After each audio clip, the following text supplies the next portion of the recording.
Hey there. I wanted to continue on the topic of accommodating, being accommodating or not being accommodating, and how we can do that and be in balance with actual other people in our lives. So this is speaking particularly about interactions with others. And I recently reposted a video about that, about being accommodating, like even when you feel like someone may be taking advantage of you, or you may feel like you are right and they are wrong, something like that. And what can be the benefits, and the benefits to staying in balance with being accommodating, even though there are some egoic reasons to not be accommodating at all, to not compromise or go with the flow, or even just give what the other person might be asking for. So in the last video I spoke about that, so you can, I was over the water, and you can go back and listen to that. So what I was saying last time is that with everything, there is an in balance way of doing it and an out of balance way of doing it. And so if we think about being accommodating, for example, on the continuum, we have like one end of the continuum would be not being accommodating at all for whatever reason. And sometimes there are very good reasons, though I will say life affirming reasons, that we can't do something. We just aren't able to be in a place at a certain time, or maybe there are financial reasons for not doing something. And so when we choose not to do something to stay in balance, with that, with our own well-being and our own energy, we would say not be offended that somebody asked us to do something that we couldn't do. We can't accommodate, and that just is what it is, and so we respond. Or another way of being in balance would be to decide to accommodate a request or compromise with a request, even though you have egoic ideas that they're wrong and you're right, or it's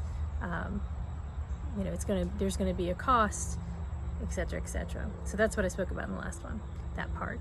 So today I wanted to speak about when we are quote unquote too accommodating, and we decide to go along with something, or to do something, or to be, to say yes or to be agreeable, and when we actually it isn't life affirming for us. So like we don't have the time, or we don't have the money, or we really resent that we were asked in the first place. And so even though we accommodated and we said, yes, I will do this thing, or I will be in this place at that time, or this behavior is okay, I'm going to allow it and not say anything. And then on the inside, we're actually not okay with it. We are begrudging it, we're resenting it. Even though we were accommodating, we're resenting that we said we would. Either resenting ourselves or resenting the other person for asking. So this type of that would be out of balance in the other way. So basically it's a victim mindset to have to be on that end of the continuum. So this is where conversation with life affirming boundaries comes up. And if you've worked with me before, you know that we talk about this, we go there with this. This is just a matter of basically having a boundary that's set with love, with compassion, and that has it has nothing to do with ego, like how dare they ask me, or feeling guilty or anything like that.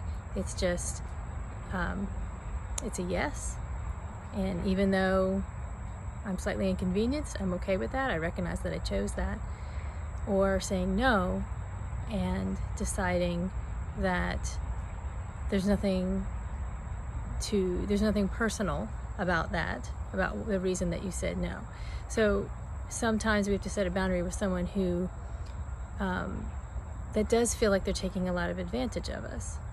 So you may even say, well, that seems pretty personal if you just say, no, I'm not doing this for this person ever again. No more are they taking advantage of me. I'm not going to be accommodating. Rawr, it's a fight. There's a fight to that sort of response. And it can also just simply be a no, I'm not able to do that now. And if it's appropriate, it's not along the lines of defending yourself, you can explain why it's a no. And I would encourage your no's not to be of, to have less energy, if you can choose it, less energy around,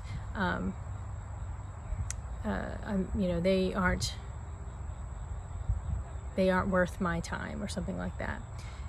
That being said, the reasons that we set boundaries can be very much for your best outcome and for theirs. Because when you have somebody who actually is pushing the limits with probably not just you, but many other people, it is actually helpful to not allow that to continue in your interaction with that person. So I hope that that has been somewhat helpful. And I know I'm speaking quite broadly here, so if you have a particular situation going on in your life where being accommodating or setting boundaries has been a challenge, and there seems to be a great cost to that, long-term cost, or even a short-term disruptive cost, let me know. Would love to support you with that. Take care. Ciao.